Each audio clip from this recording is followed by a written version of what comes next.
Wrapping up the preseason on today's Peacock and Williamson, some trades, some potential trades still with Trey Lance, Josh Jacobs back, Jonathan Taylor. The deadline is looming on that deal as cut down day looms as well around the NFL. Coming up on today's Peacock and Williamson. NFL analyst Brian Peacock and former NFL scout Matt Williamson bring you expert NFL analysis every day in less than 30 minutes. Get an inside look into the NFL on the field and in the front office. With elite breakdowns, next-level analysis, and in-depth information only for the real NFL fans. This is Peacock and Williamson, and it starts now.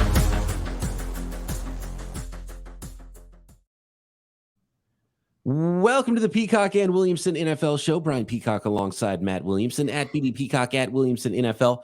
Thanks, everybody, for making us your first listen here on the Locked On Podcast Network, your team every day. Shout out to all the everydayers out there. Make sure you are one, subscribe on YouTube and everywhere you get your podcast. Today's episode of Peacock and Williamson brought to you by the Game Time app. Download the Game Time app, create an account, and use code LOCKEDONNFL for $20 off your first purchase. Last minute tickets, lowest price guaranteed. Okay, a lot has happened since we last spoke, especially with the team I cover, the San Francisco 49ers, Matt. And I know you wanted to speak about this today. I've spoken about it a lot already. There's so many different angles, so many different reasons why the 49ers, I mean, kind of shockingly, when you think about the process of how all of this has gone down for a top three quarterback entering his third season, already traded away, and only for a fourth-round pick to the Dallas Cowboys. Yeah, I mean, it's kind of a historic event. Yeah, I mean, it's sort of unprecedented, and rarely do you see such a turn of events. Or I don't even want to say he's a bust. I think that's too harsh on the kid. You know, it's not like Jamarcus Russell just couldn't do it. You know, but I mean, it's such a strange turn of events. I think it's well worth it for Dallas. People don't look at Dak in this light, but Dak is a very cerebral, tough-minded quarterback. Comes to the line of scrimmage, sees the field. I'm not sure I could come up with a much better mentor for Lance than Dak Prescott. It's funny because Eric Crocker and I on the Locked On 49ers podcast, there was a lot of comps thrown out for Trey Lance coming out of the draft, and everybody goes to the top of the list and like, oh my God, this could be their Josh Allen, right? Big, tough guy, can run and throw, big arm, all that stuff. And Croc and I were like, you know what? I think it's actually maybe Dak Prescott is the best comp for physically and what Trey younger, Lance, more running Dak Prescott, you know, yeah, exactly. Doesn't run as much, right. And so it's interesting that now he's going to be his backup. Presumably, he'll earn the number 2 job eventually. You know, he's not going to walk in there and be the backup probably in week 1. It might take some time. And if there's a Dak injury, who knows? Maybe Trey Lance gets a chance to play. But from that perspective, I don't know if it's a great fit because there's such an entrenched quarterback there. You know, teams like Tampa or, you know, Tennessee or Washington or, you know, there's a lot of teams that were thrown out there as potential. And by the way, the Buffalo Bills were the other team that apparently was the closest to trading Trey Lance. So it's really interesting there. But man, a fourth. Can I stop you real quick? Because I hadn't thought of that angle, but does that mean the league views him as a backup and not necessarily a potential future starter, or probably a combination of both? I think there were a few teams that were super high on Trey Lance. Obviously, the 49ers were one of those. And I think there were probably a lot of teams just because of who the prospect was coming out of the draft. You think about a guy who was FCS football one season, and it was an immaculate season. He threw 28 touchdowns, 0 interceptions in an undefeated season to win the FCS championship. It was like as perfect a season a player could have. His redshirt freshman year, I think he was 19 years old when that season happened, right? And it was so perfect. And then COVID happened, so we didn't have the next season. And so there was just so much with his profile that it came out that the Dallas Cowboys had a 2nd round grade on him. And I think some teams probably had a late 1st round grade. Some teams had a top 10 grade, mid 1st. Some teams probably didn't know how to grade him at all because it's like we don't have enough to go on. And it's such a rare prospect. Height, weight, speed, smarts, all this thing we like. But as far as the tape, there's 1 year of it 2 years ago from FCS level. So it was a difficult prospect. And I think everyone was just everywhere with him. And he hasn't shown anything to make you think that he's going to be a starter in the NFL. But like you mentioned with, all the other quote unquote busts, he hasn't shown that he's that either because he hasn't shown anything. So he's just this complete unknown who hasn't played in 3 years. And so I think that was what was difficult about getting any kind of value for the 49ers in a trade. But at the same time, I don't see how some teams like, Tennessee before the draft. By the way, Trey Lance is younger than Will Levis. You could have got a third or fourth round pick for Trey Lance in that Tennessee situation. That would have been something, right? But Rand Carthon's the new GM, came from the 49ers front office. If he wasn't fighting for it, come on. He should have gone to Vrabel and knocked down the door and said, dude, we can go get Trey for a third rounder. If you still thought highly of him like they did in the draft.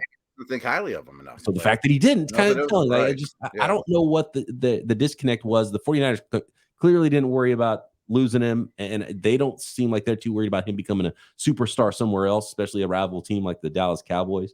So I think, you have to, a lot of people will tell you things on a microphone, but you just have to look at the situation and read the situation as what they did. The 49ers, for whatever reason, he's too far out. They're not worried about it. And nobody was interested like Darnold was, who was the third overall pick, still got traded away after 3 seasons of bad football and got a lot more in return. But so he's just so unknown. Right. And Wentz. So I have no idea what to expect from Trey. Without an injury to Dak, he's not playing this year. He needs to play. I don't know if there was a great landing spot for him. He needed to get traded somewhere before the draft and have a better opportunity to compete during camp for a place to play. When that didn't happen, I think that really hurt Trey. Yeah, and I just double checked because it's not a huge contract, but they also gave Cooper Rush a little bit of money, a 2-year deal. He's not the worst backup in the world. They've had success with him. So Lance is still going to have a challenge, and it's not going to happen quick either way to get the 2 job. Rush he's number 3, just like he was with the 49ers walking into Dallas, and has he has at least a cleaner slate to try to, win some people over. But I find it interesting that Jerry Jones said he didn't even ask. He didn't talk to Dak about it, and he didn't talk to Mike McCarthy about it before making this trade. So those two guys wake up and go, okay, I guess we got a new quarterback in the quarterback room. So it's really just a bizarre situation from start to finish. The 49ers drafting a guy who had to play as much as any prospect we've ever seen. We talked about this, I think, before on this show, Matt, where the only player, and please, somebody, if you can think of one, come up with it, let me know. The only player that I've ever been able to think of that has ever been drafted, period, that didn't play the season before his draft. I'm not talking top 5 pick. I'm not talking about first round quarterback. I'm talking about any quarterback ever that I can think of was Matt Castle, 7th round pick, because he was a backup liner. Right. Okay. Wow. That's how rare of a prospect Trey Lance was, which is why from the beginning, the process of spending those 3 first-round picks to go up and get that prospect, and then your plan is to continue to let him sit, and then you're at that point in season 2, you're 1 injury away from him not having a career with you. Just bad process from the start. I didn't think I thought Justin Fields was the best prospect. If you're going to swing, I thought he was a better prospect at the time. So to be honest with you, the process of the trade, they traded up in March before they were done with their evaluations. They had not ever met, and this is COVID offseason. They had the pro days they hadn't gone to all the pro days yet. They hadn't met any of the prospective quarterbacks they were going to draft at number 3 in person when they made the trade. Finish the evaluation before you make that trade, right? So that's the flaw. I mean, and obviously you don't have to go to 3 if you like 5 quarterbacks. And we saw him fall. Mac Jones was maybe the guy that Kyle Shanahan liked the most at the beginning. Guess what? He would have been there for you at 12. So like the process from the trade up, when they did it, who they ended up picking, and then the development plan, and then executing the development plan, the 49ers botched it all. But along the way, the 49ers have put together an amazing roster. So usually coach, GM fired when something like that happens. Not even close to the case with the 49ers. They're a Super Bowl contender still. So they got away with a debacle of a trade among one of the worst draft trades I can ever remember, because it was missed and, bad luck on top of it along the way. But it wasn't like you mentioned, it wasn't a bust. There's a chance, he's smart, work ethic. He's still talented. You just don't know because he hasn't played yet. So you said a lot there. I mean, it makes the trade look worse that, Waddle. I mean, the guys that end up being the picks were stars too. I mean, like, I want to crazy. Yeah. Sorry to interrupt, but I want to say something about that too, because a lot of people go in hindsight and they're like, oh, you can't say you can't say it was a bad trade because they thought they had to get up to number 3 for this, and that's all hindsight. And like, no, this is not hindsight. Go back and listen to March 26th episodes of Locked On Niners, Peacock and Williamson, or it was Locked On NFL at the time, I think, and Locked On 49ers. There was that draft. There was that 12, 13 blue chip guys that we knew and we were talking about, right? And the 49ers were already in that zone. So it shouldn't shock people that all of a sudden it's like, oh, look, Waddle and Devontae Smith and Parsons and Rashawn Slater were all good players, and Patrick Surtain. It's like, no, we knew that. That was that class. It was like, there's these 12 or 13 guys, depending on how many quarterbacks are going to go. They're all really good players. And the Niners were already in that blue chip zone that they stayed in. And that's why Miami Dolphins, when they got that call, were like, yes, please, we will move back. Because we have so many to pick from. Yeah. So it's a great point too about the quarterbacks. Like in that draft, obviously there was like Jamar Chase and Penei Sewell that didn't play the year before, but they're not quarterbacks. Yes.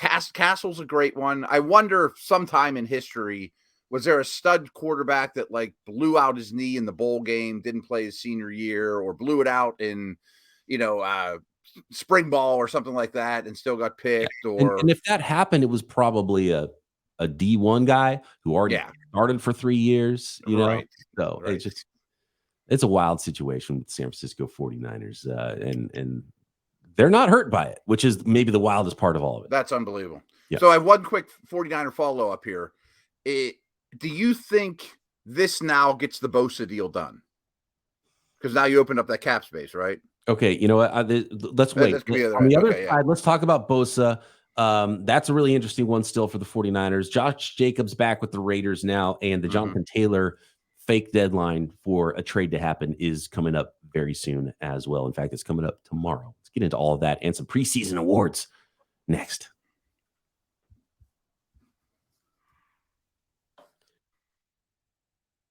Today's episode of Locked On 49 or Locked On today's episode. We were just about now. I do it every time. Today's episode of Peacock and Williamson is brought to you by Underdog Fantasy. August is here. I just had one of my old league drafts this weekend, and when you hit August on the calendar, the beginning of September, there's a week left. A lot of people probably drafting Labor Day weekend. It's fantasy football drafting season, so get championship ready for those home leagues by trying out best ball drafts on Underdog Fantasy. They helped me immensely. The Underdog or the best ball drafts I did on Underdog, getting ready for my league drafts that are coming up here in the next couple of weeks. And all you do with best ball is you do one live snake draft, and then that's it. There's no waivers. There's no trades. Underdog sets your best lineup for you every single week based on who you drafted all season long. So try it out with Underdog's Best Ball Mania Tournament, the largest fantasy football contest of all time, back again this season, and even bigger. $15 million of total prizes up for grabs, including an absurd $3 million going to the winner. Last year, the winner drafted their team early, so don't wait around. Visit UnderdogFantasy.com to find them on the App Store and sign up with promo code LOCKEDON to get your first deposit doubled up to $100. That's Underdog Fantasy, promo code Locked On.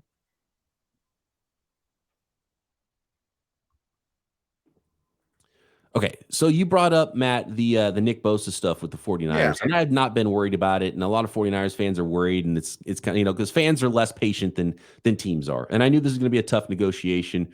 It's the 49ers, it's going to be the 49ers' biggest contract they've ever given out, and he's going to make a ton of money.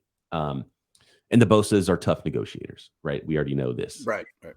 So I said, let's get him in with enough time to have a week of practice and get ready to play for week 1. So Labor Day was like my thing. Like, look, if we come back from Labor Day weekend and Bosa's not signed, then we can start talking about it and get worried.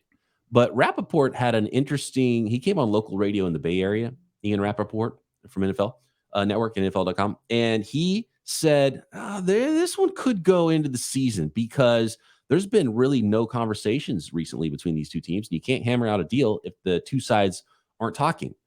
And this is the 49ers flagship station.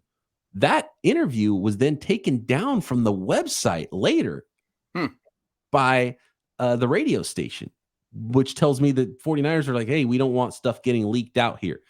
And so maybe that could be the beginnings of, agent leaks, team leaks. And so, and Rappaport had the first, he was the first guy that had the report about the Trey Lance trade. So, and he's talking to somebody behind the scenes, like the inside maybe.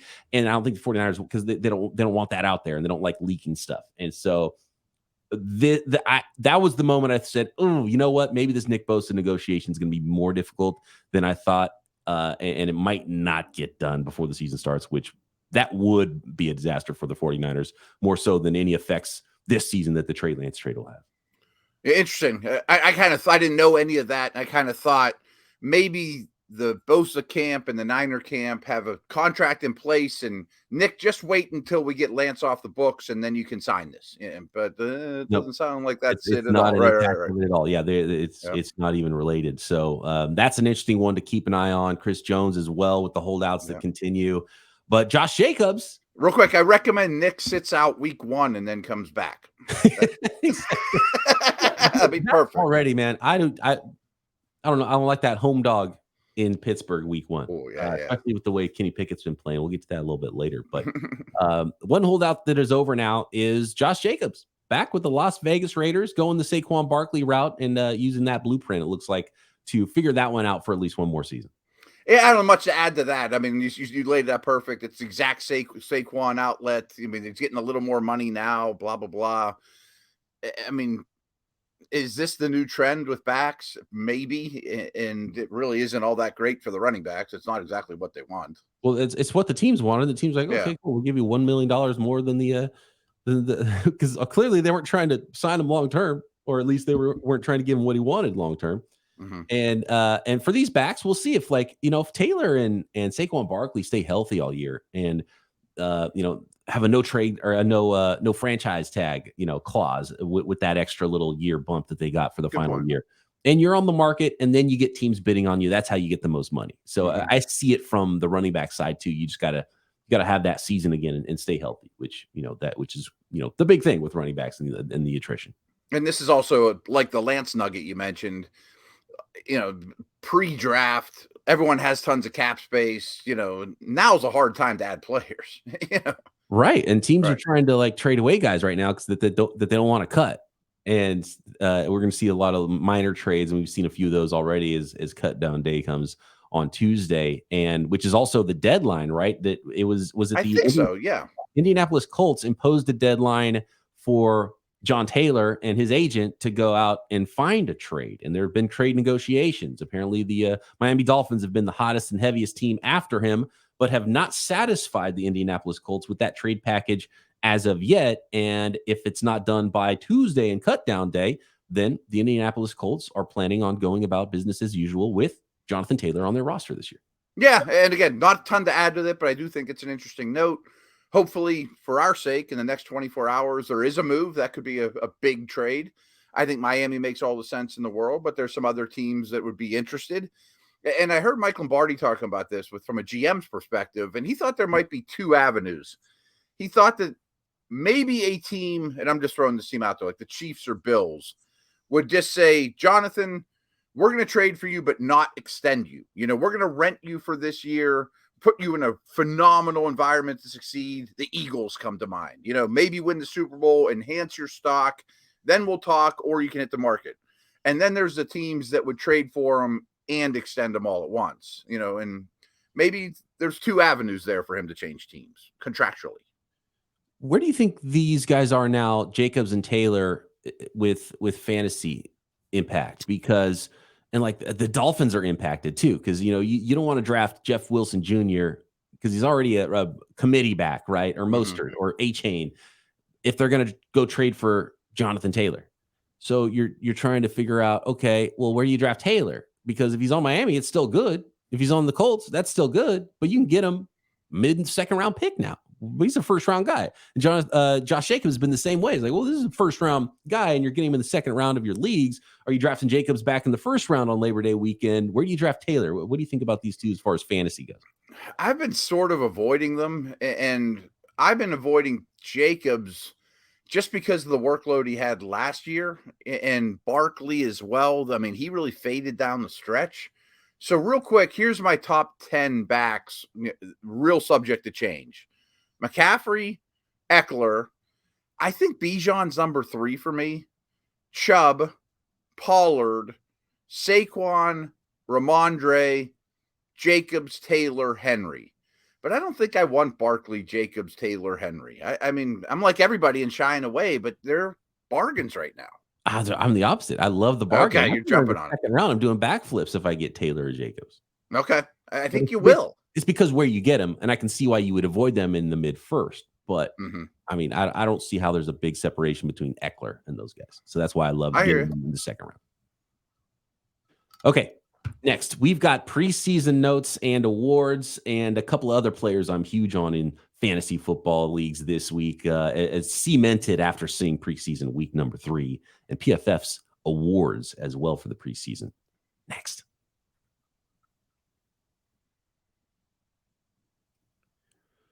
Today's episode of Peacock and Williamson is brought to you by Game Time. Buying tickets to your favorite events shouldn't be stressful. Game Time is the fast and easy way to buy tickets for all the sports, music, comedy, theater, everything you could think of that you need tickets to go see near you. Killer deals on last-minute tickets and their best price guarantee. You can stop stressing over the tickets and start getting hyped for the fun you'll have at your event. I've used Game Time already for going to see the San Francisco Giants locally, and it's so awesome. You get a Friday night off and you think, oh, wait a second, Giants are in town. Let me head down to the yard and I can go find my tickets day of, and basically right up to the time of the game and get a nice deal and go get some tickets, go catch a ball game.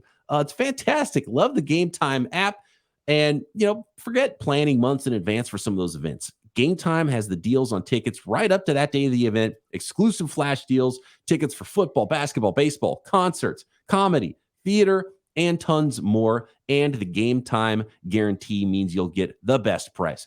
So download the Game Time app, create an account, and use code LOCKEDONNFL for $20 off your first purchase. Terms apply. Again, create an account and redeem code LOCKEDONNFL for $20 off. Download Game Time today. Last minute tickets, lowest price guaranteed.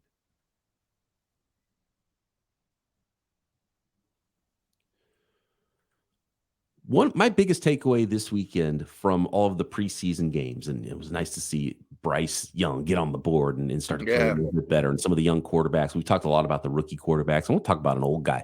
I want to talk about an old quarterback who's been talked a lot about this offseason, but we finally saw him on the field for the New York Jets, and that is Aaron Rodgers. And it's just a remote, because it's funny because I've watched so much Trey Lance and Brock Purdy and Sam Darnold covering the 49ers, and I've watched so much Bryce Young and Anthony Richardson and Justin Fields, and you're trying to figure out who are these good what's the next generation of quarterbacks going to look like. And then you watch a series of Aaron Rodgers and you're like, oh, that's right. That's what it looks like. Just so far away. Yeah. Like, we're checking here. Here's this whoop, whoop. And it's like, oh my God. I mean, it's going to be so good for the Jets this year with Aaron Rodgers, and the connection of Aaron Rodgers and Garrett Wilson, finding him on, smoke screen down the field, in the red zone. Garrett Wilson's a stud. Aaron Rodgers is a stud. That connection, I'm all in. I watched that game. I drafted him in my home league draft this weekend, both of them. I'm all in. Give me all the Jets, and especially give me all the Aaron Rodgers to Garrett Wilson. Yeah, again, noteworthy that you see him out there in green, other than Hard Knocks, and he is a total master craftsman. Back to fantasy, I'm pulling up my receiver list, and I have Wilson like neck and neck with Amon-Ra St. Brown and Chris Olave, and knocking on the door of like Cooper Kupp and Devontae Adams. I think he's up for a monster season. Special player. Yeah. I'm glad you also mentioned Bryce Young, though. I mean, it's finally some good momentum for the first overall pick. Right. And it might be a rough season trying to figure out who the top receiver is going to be there in Carolina. Fantasy-wise, probably an offense to avoid for the most part. But we'll see what that ends up looking like there. And, you're as they say, you're stacking days for some of those young quarterbacks. And it's about 2024 and 2025, not so much the 2023 season right now with some of those guys. And just, don't be terrible. Don't get hurt. So you end up like Trey Lance, and you can't show your team who you are and earn that future job. So speaking of injuries, I think we do have to mention Brian Jensen. I mean, that one's rough, but overall, Jensen aside, I mean, he's out for the year, folks, and maybe out for the career back to back. You know, I mean, he's a foundational guy for them. But all in all, we didn't get hit crazy hard. I mean, like Judy might miss some time. McLaurin's got something. Smith-Njigba's got something. But overall, there weren't many catastrophic injuries this preseason, luckily. It might have been one of the smoothest preseasons as far as big-time catastrophic injuries, too, especially the star players and starting players around the NFL. A lot of guys are like, kind of week one, maybe he'll be back here. Maybe he miss some time, maybe back right before the season. So, and definitely things to monitor with those players. But, mostly, knock on wood here, good news there on the injury front for this preseason. I want to dive into Tampa couldn't afford a big injury there. Well, that was a long year for them. And that was a tough one, especially for a player who was already, I think, hanging on and considered maybe not being back after his last major injury. So that's a tough one.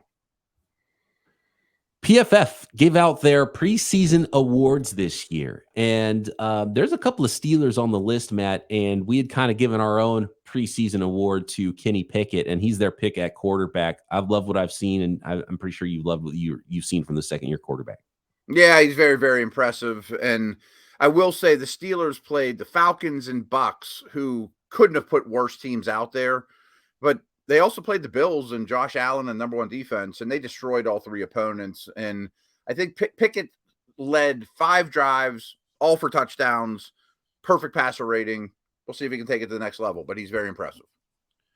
Herbig from the Steelers, who we also talked about after that preseason game, getting the nod along the edge. Some of these players, though, they're preseason award winners because they played so much, because they're back of the roster players. You don't necessarily want to be the guy that plays the most in preseason. It's almost like the Crash Davis Award, I mean, the most home runs in minor league history type of thing. Like, it's funny. I was telling you this off the air, and it applies to all teams. But I wrote an article that just came out today about Steelers snap count in the preseason. And guys like the first-round pick, Jones, had the most snap counts. Well, because they're trying to work on him. He's not going to get cut. Right. But right behind him was like Gunnar Olszewski. Like, here's a ton of opportunity, Gunnar, to show us you're better than we think you are, but you're probably not getting cut. Yeah, Gunnar, can you win a Gunnar job? Exactly. Can you make it on special teams? And we'll see a lot of you. Here's one. Wide receiver, Amir Smith-Marset from the Kansas City Chiefs. And the Kansas City Chiefs are fascinating. Speaking about fantasy, I think you and I have talked about, I like Sky Moore, but man, Kadarius Toney, one of those guys nicked up a little bit. Is he going to be force-fed the football there? Could he be the target for fantasy leagues because of where you can get him and what he could potentially be?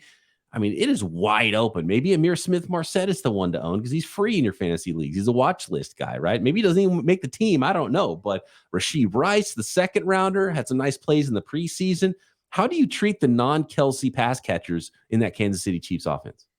For fantasy? I hate to say I am avoiding them, but I'm not, because Sky Moore to me has ended up on my best ball teams quite a bit. I'm pulling up my ranks though. I have Moore 44 and Toney 45.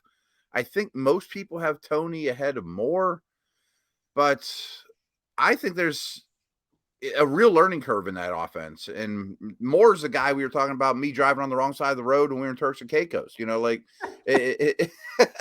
so I don't really trust the super young dudes, the rookie, but Smith-Marset is pretty interesting to me in that he has a little bit of I liked him coming out of school, and now he's in a situation where he's probably going to make the team, and he's got as good a shot as any almost. I don't trust Toney at all.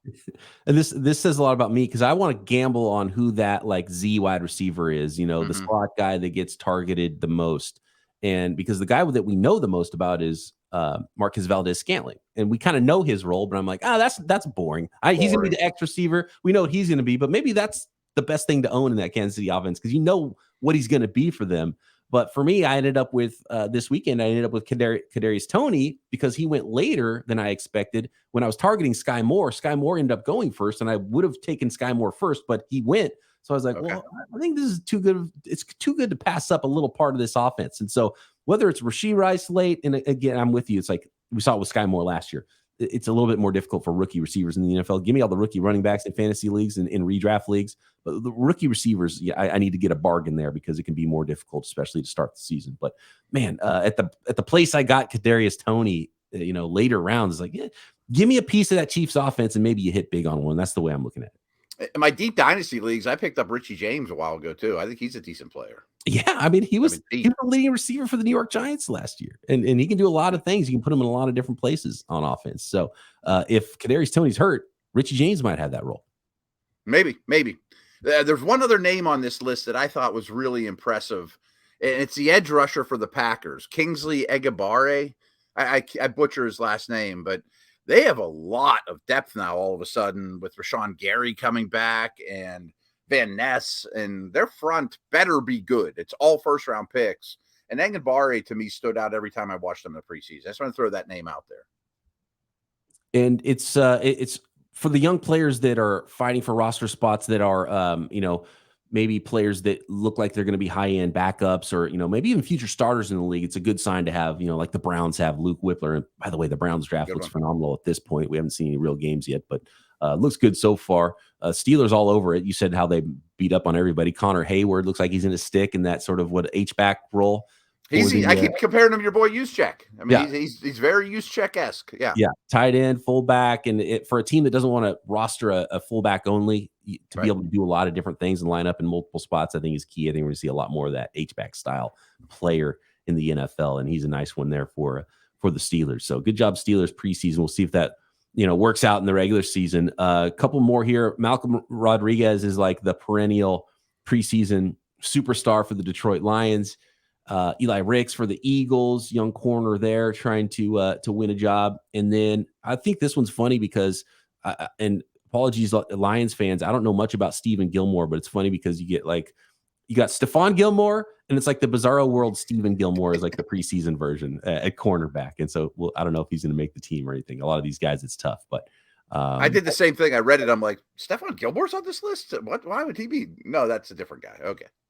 It's like his twin brother that didn't get as many of the genetic advantages as the other brother did. Twins, yeah. I mean, it's DeVito. Last note, too, is I didn't study every snap of offensive line play for the Bears, but I thought it was interesting that they put the Bears as their offensive line of the preseason, which is exactly what you want to hear. They put a lot of resources into that line.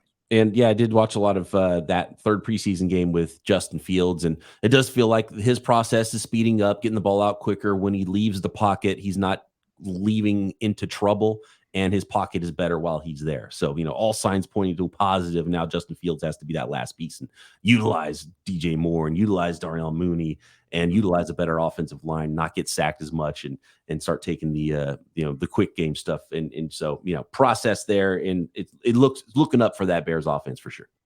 I think so. I mean, they obviously the whole offseason was, let's dedicate a ton of resources to finding out if Fields is the man and make him as successful as possible.